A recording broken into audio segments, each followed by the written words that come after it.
Stories are going in search of. My name is Osadumebi, and every week I usually tell you a short story written by a Nigerian writer or author. But what is life without a few curveballs that warrant a deviation from the norm?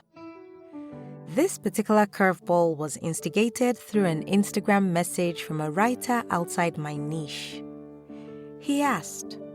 I got inspired. I asked. She agreed. And so I decided to make an exception. Ever so often, I will bring you a short story, single episode or series, written by a non-Nigerian writer or author, and narrated by someone other than me. That's the long and short of it. So without much ado, today's episode is part 2 of the story titled, I Met a Girl in Lagos. It was written by Bate-Epey Ebai Tarkang, and it's narrated by Etoro-Obong Ekong. Catch up on yesterday's episode for part 1, and listen in tomorrow for the concluding part. Reeling from my first taste of the beauty and beast of Lagos, I got on a damfo with the noisiest conductor. I needed to drown my thoughts of how I'd survive without my wallet, of her. In the parlance of Lagosians, I had been lapped in the most bewitching and annoying ways possible. Thoughts. Gather them. Gather information. Gather pieces to the puzzle of her.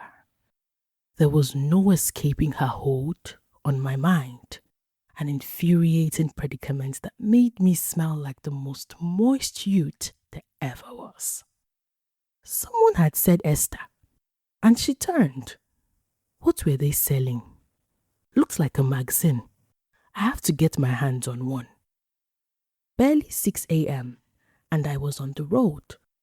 The friendly neighbor who told me how to get from Festac to Unilag said the cardinal rule was to leave home early, as she clearly fought back the impulse to pull my ear in emphasis. So there I was, on the road, hearing the conductor shout in a mix of Yoruba, Pidgin, and anything that sounded too Nigerian to be English. Onipano! Ashadi! Maoga bawoni, didn't you lodo? Ogun punish you. I was about to curse under my breath when I heard Sele. That was the word I was listening for.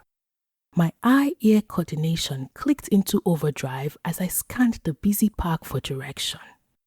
Running towards the bus, I thought to myself, Lagos is rubbing off on me.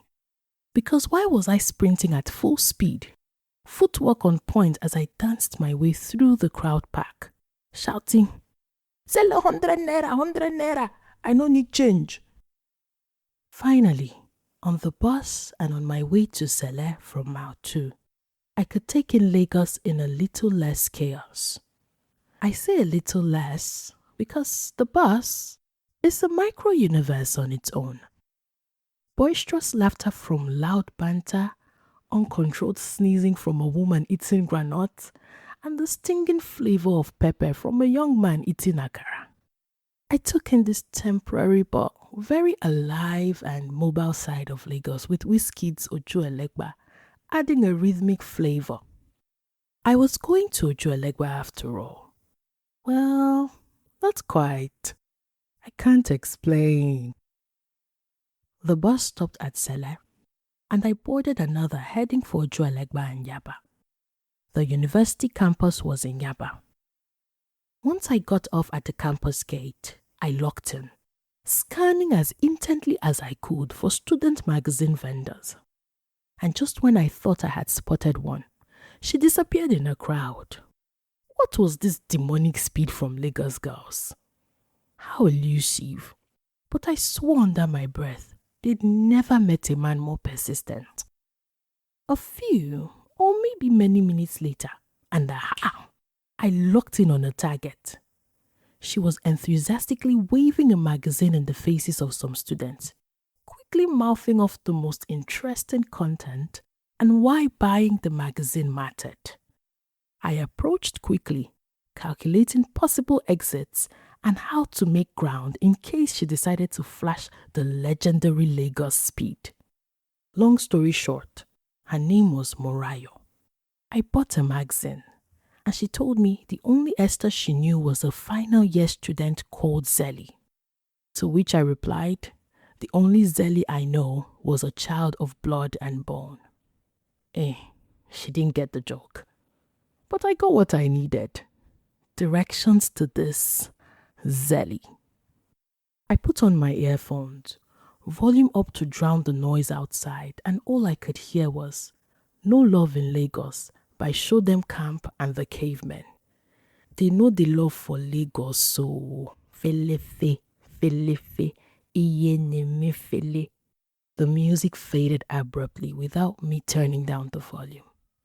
It took me a second to realize what was happening. The sight of her had shocked my senses into mute. Looking lost in a messy ordering of books and sheets on her table, taking an absent-minded bite from the bread and akara combo in her hand. There she was. The most beautiful, carefree sight I'd ever seen. My mind was slowly coming to terms. I was gathering my scattered wits, and my heart beat to a sound I knew now all too well. Yes, so ginger me slowly.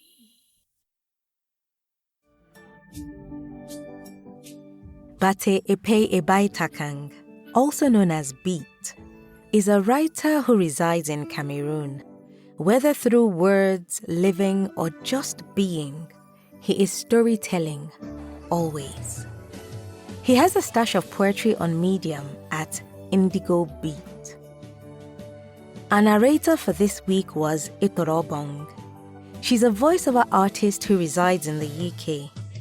She has a flair for fine arts and fashion and likes to have meaningful conversations.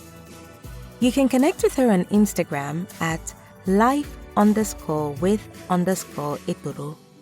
And for collaborations, send her an email at voiceetstudio@gmail.com. Details and links will be in the episode description. If you've got a story you would like to be featured on this podcast, or a published book you want to make into an audiobook, I would love to hear from you.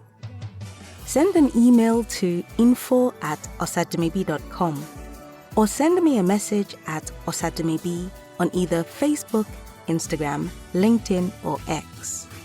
I look forward to collaborating with you. And if you've enjoyed this week's episode, please subscribe, leave a review, and share this episode with that one person you know will enjoy listening. Tell them that stories are a good escape for a few minutes each week.